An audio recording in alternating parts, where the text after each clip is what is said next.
What is up, everybody? Welcome back. Foxbody Garage back on the scene. Today's task is going to be the wiring harness.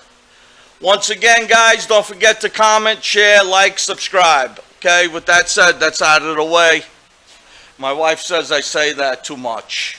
Well, hit the like and share and comment button. Guys, help me out here. Jesus, cost you $0 to hit the button. Boop, bang. Anyway, oh boy. Alright, so today's task, like I said, is the wiring harness. We're just test fitting the harness if I'm going to leave the fuse box and the ECM inside the cab, or I'm going to put it under the hood. So right now, I got my beautiful daughter. She's helping me snake the wires through. You can see her back there. Say hi, Nina. That's my beautiful daughter. She's helping me with the wiring harness. We're going to pull the wire through the firewall. We started already. Let me give you a quick view of where it's going to go, I think. If it works out, we'll see what happens. So right now, this is what we got. I don't know if you can see it. There was a hole already there in the firewall. So I'm trying to utilize that one without making another hole. There's no need for it if we could get it. It seems like if I tuck it up nice, it'll be out of the way. It won't interfere with the brake or the drive-by-wire pedal that I'm going to put. But, you know, guys, to pull the wires alone is pretty much a pain in the neck. My beautiful daughter's here today. She's going to help me. She's a gem. She helps her father all the time. So this is what we got right now. It's coming through the hole there.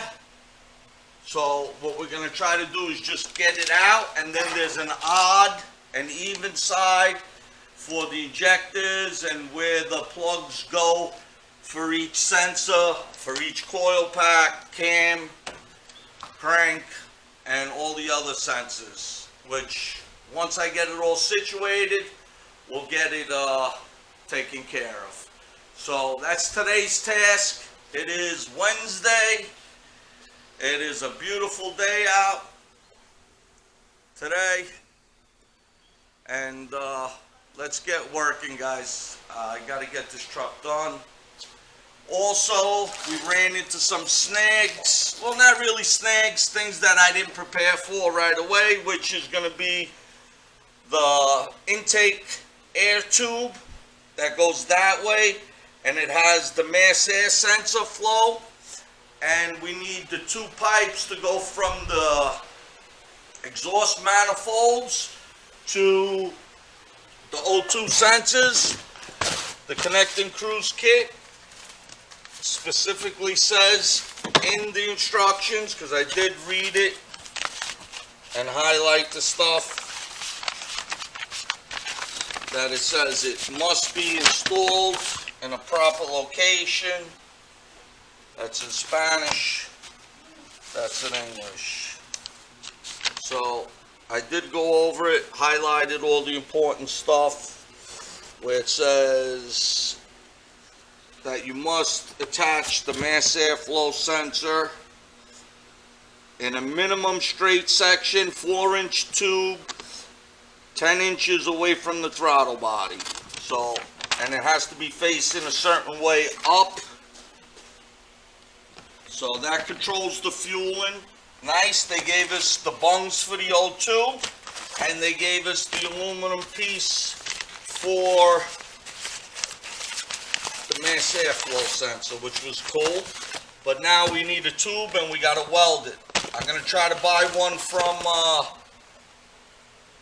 online, from one of the big box stores, and hopefully it fits and we don't have to modify it.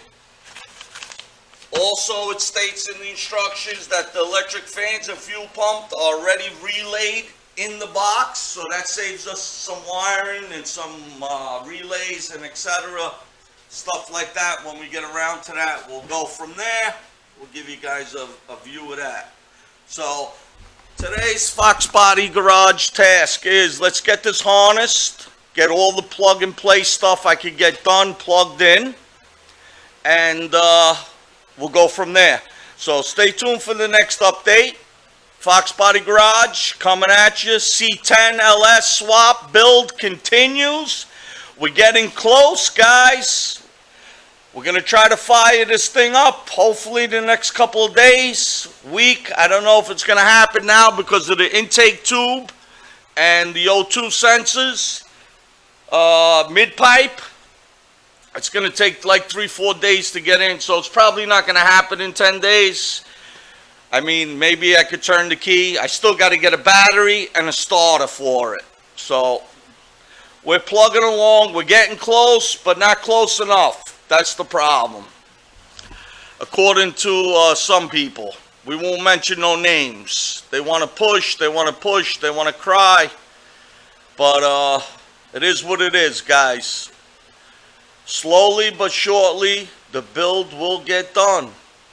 That's all I can say. I can't say no more. So, with that said, Foxbody Garage out, guys. We'll be back for an update. Like I said, the harness is only being put in as a mock-up. I don't know if it's going to stay there. I don't know if all the sensors, all the wiring is going to reach all the sensors if I go through that hole, or I have to put the fuse box and ECM in the engine bay. It does state in the instructions that you can put it under the hood, just keep it away from exhaust and high as possible from splash from water, which I don't believe this truck will be driven much in the rain, but we still got to follow the instructions to the letter, and all should be well. Plug and play, connect and cruise, LS3, 480 horse, 6L80 transmission. We also have the CAN bus and the CAN bus output that goes into the harness to plug into the Dakota Digital with the transmission controller. So that should all work. According to Chevy, it should be all plug and play deal. Let's see how true it is when we get up to that. All right, guys, enough rambling. Let me and my daughter get back to work so we can get this done, all right? Stay tuned. Next update, Foxbody Garage. Peace. All right, guys, update. We're back. C10 build continues. We got the wiring harness pretty much set up. All the connectors in their spots. Let me give you a look at it.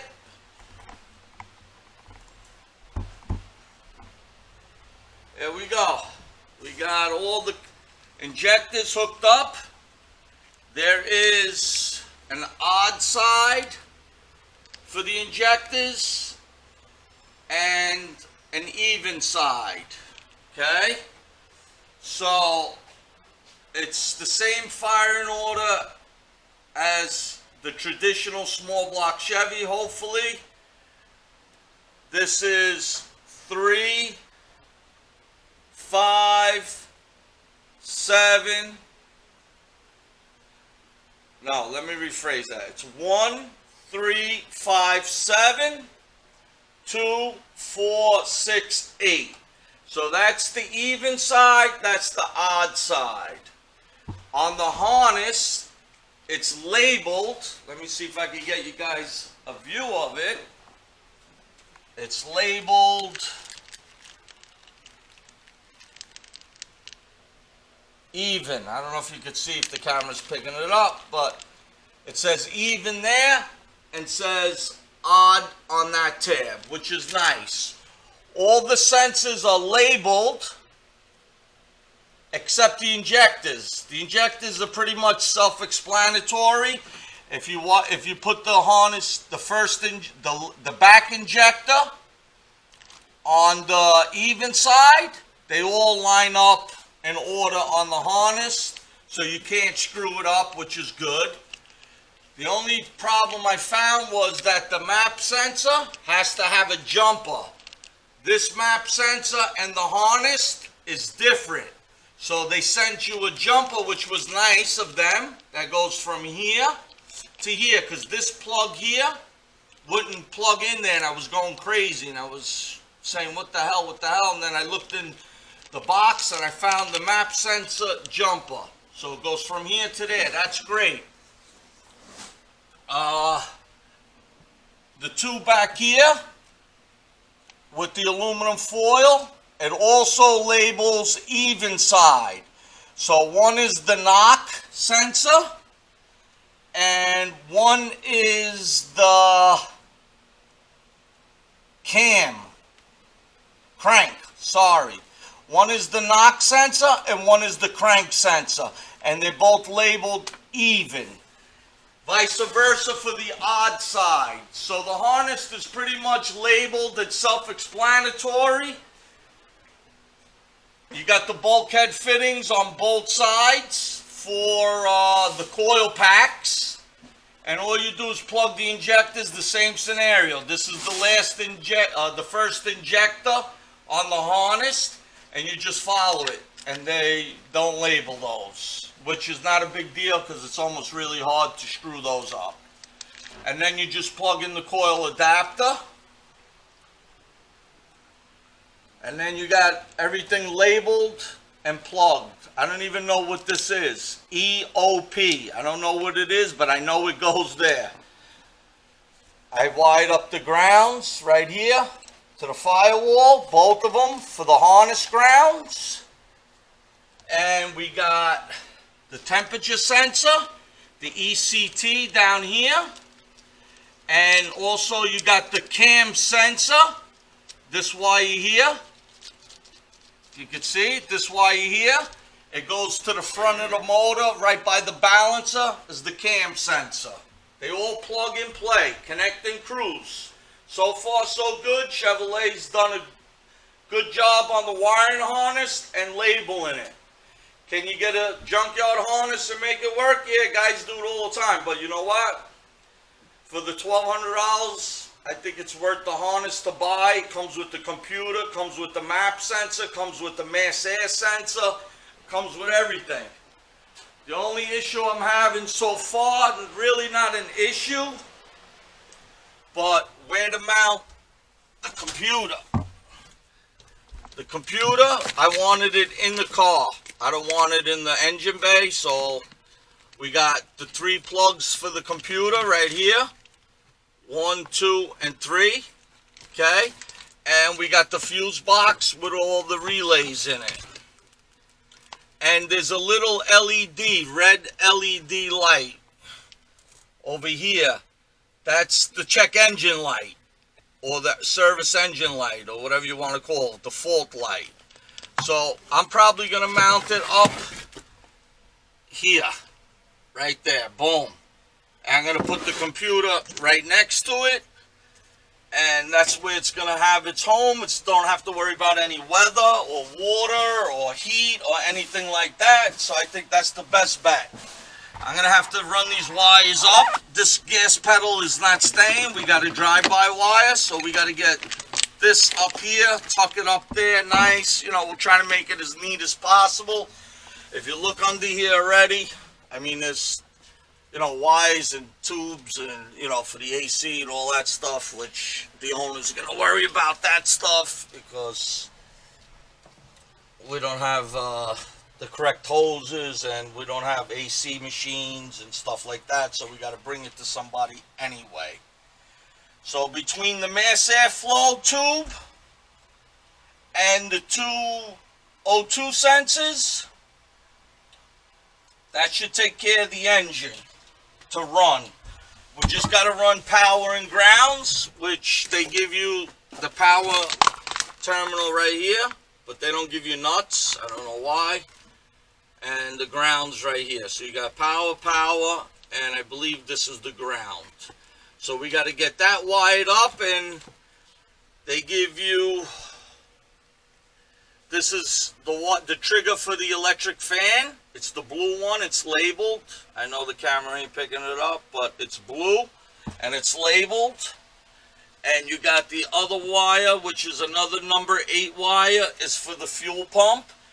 And stated in the instructions, they are already relayed, which I see the relays are right here. So we don't have to worry about wiring in any relays or anything like that, which is really nice. Not a big deal, but it's nice that we don't have to do that because the relays cost money and the wires and stuff like that. And it's a lot of time. So that's what we're up to right now. I'm going to see how I can mount the fuse box and the ECU up there nice in that panel right there, out of the way. Tuck those wires up in the dash nicely. Then we got to worry about, we have the data link connector. See if I can get it. Yep, right here. Which I believe they call the OBD port or whatever, service port, whatever you want to call it, but it says DLC on it, data link connector, which I believe this connector is going to plug into the Dakota Digital and should do its magic with CAN bus.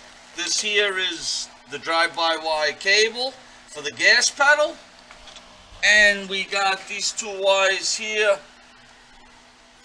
The MIL, which is MIL, I believe, is the check engine light that controls the red light in the computer, and the pink is the ignition switch 12 volt. So that's basically all the wiring we got to do. So let me get this computer mounted up, fuse box mounted up, tucked away nice, so it doesn't run into any problems. And that's the update for today, guys. Thanks for watching. Thanks for commenting. Thanks for subscribing. It's really hot today. It's like 95 degrees. I've been out here since 7 this morning, 8 this morning or something. And we're getting it done. Little by little. Here's the drive-by pedal. We got to get that mounted too next. So we're going to do mounting the fuse box, mounting the computer, and seeing how we're going to get this drive-by-wire throttle, accelerator, throttle pedal, whatever, gas pedal, whatever you want to call it. So with that said, me and my gorgeous daughter, she's a gem, very shy, helped me all day. Stays with her father, wrenches on trucks. So I'm blessed for that. That at least she wants to stick around and hang out with me. I really appreciate her. Alright guys, till the next time, Foxbody Garage, LS Swap C10, out. Peace. Have a great day and a better tomorrow. And in my last video I stated a buddy of mine wasn't doing well, he didn't make it, and may he rest in peace. Until we meet again, Nicky B. Love you, brother. Peace.